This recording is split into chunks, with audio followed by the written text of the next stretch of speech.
Good morning. Welcome back to Sunrise, and I hope you are up and ready to get up, get out, and go. It's another beautiful Monday, and we're here to supercharge your small business and your morning. Money Masterclass with Sir Carlton is ready to share the ultimate playbook for scaling up and turning your business dreams into reality. Carlton is here to give us some tips on how to bridge the gap between where you are now and where you want to be.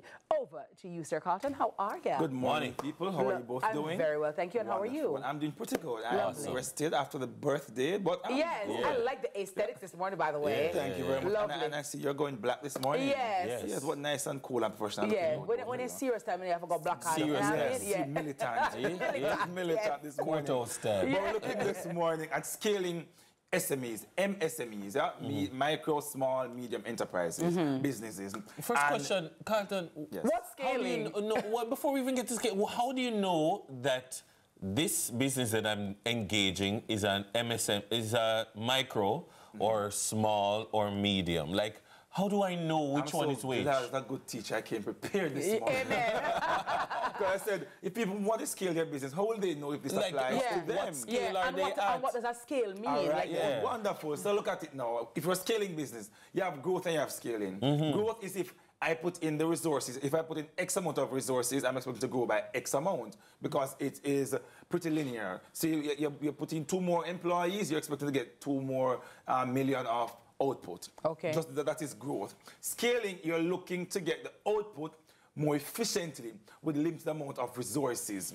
So you're trying to do that a little bit more efficiently. So in other words, you may not employ 5 more people to give you an output of $10 million.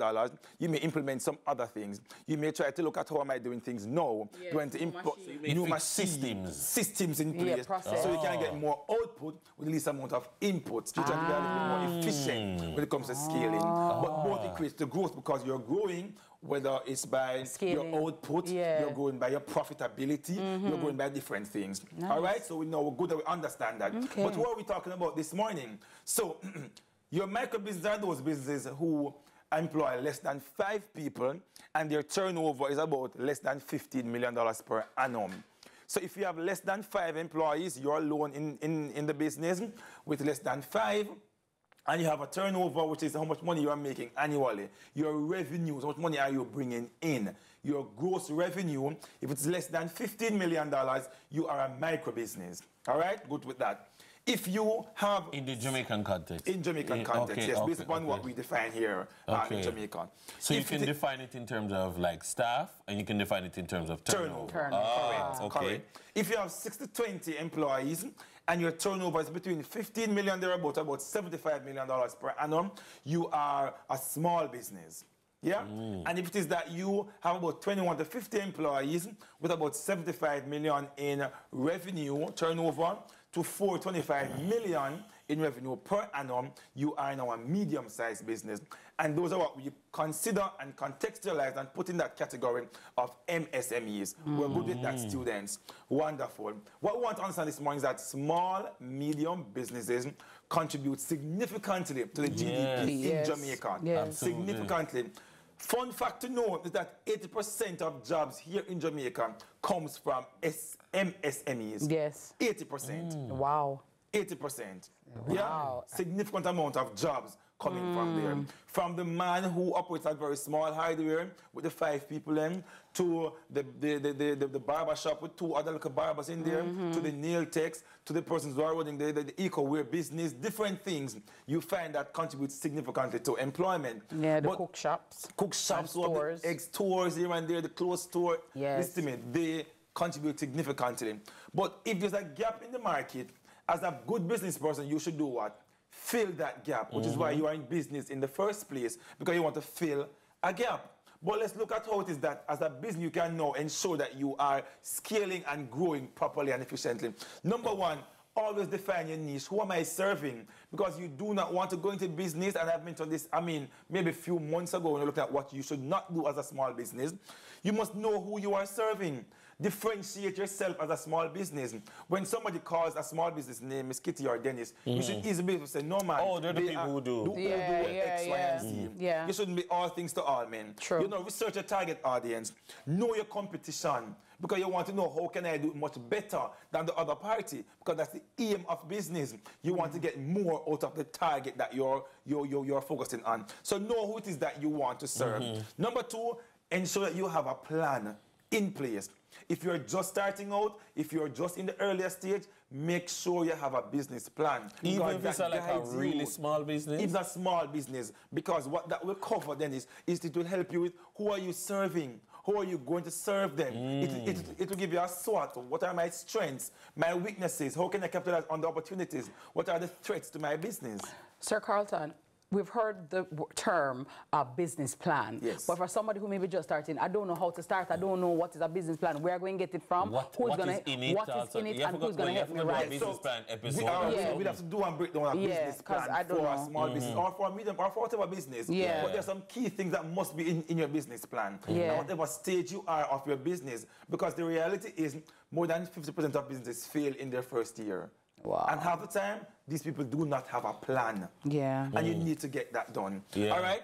Build a strong team. I know for small business, it's 1 to 5 persons. But if you're going to employ somebody, get good talent.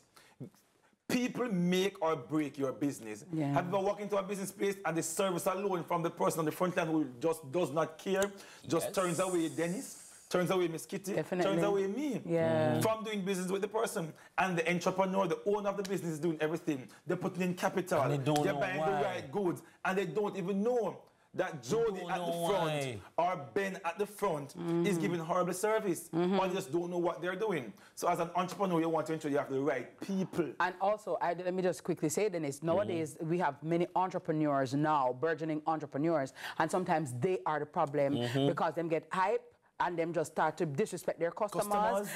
Especially when it comes to hairdressers or nail techs and stuff like that. You know, you make an appointment, Dennis, for 8 o'clock, go home girl strolling at 1 on our phone, and there's no apology. So even though you're talking about staff, as the owner of the business, you also have to look internally, because you're the problem with the business. It starts from the head of the stream. Correct. So you set the tone for your business place. So if you're the quote-unquote boss and you're not affable, you're not polite, you're not courteous, chances are your staff, your team is going to filter right down. Yes. Correct. And as you mentioned, appointment at the nail tech, I put this as an example here, so look, I guess I'm bored. Invest in technology. Because sometimes I've seen many cases where people are going to the hairdresser or the nail tech or even maybe the barber. You set a time. When you reach the place, not a soul there. Crickets. You're knocking, nobody there. Because the nail tech may come in or somebody come in and say, oh, you know, I never remember. Invest in technology. You have free booking apps. You can book an appointment. It sends a reminder to your customer. It reminds you that, hello, you have somebody coming at 10 o'clock. And sometimes as business person, because you have to think about the finance, you have to think about goods, you have to think about everything else, sometimes the smaller things, you maybe show to the side. And I heard somebody accusing a nail tech of acting hype. Because the nail tech tell us if we go upon an app and book the appointment. Oh. But these are these are technology things. Yeah. No, exactly. No, but like the nail tech is trying to level up, and the client is saying, look how long me know you hype. Me call you, I tell me to go. Jamaicans call everything hype. You're trying to improve technology. You want to monitor your cash flow, and cash flow is the money coming in and going out of your business. As a small business person, you want to ensure you have a positive cash flow. What is that, Carlton? More money should be coming in than what is going out. Because that helps you to scale the business, help you prepare for growth. If you do not have cash in the business, you will not be able to take on opportunities to grow your business. Right. You want to ensure that. Number 6, you want to stay adaptable and agile. You must be informed. Stay informed. Do your research. You want to know what's happening in the market. Something should not be coming out in your space and you don't know about it.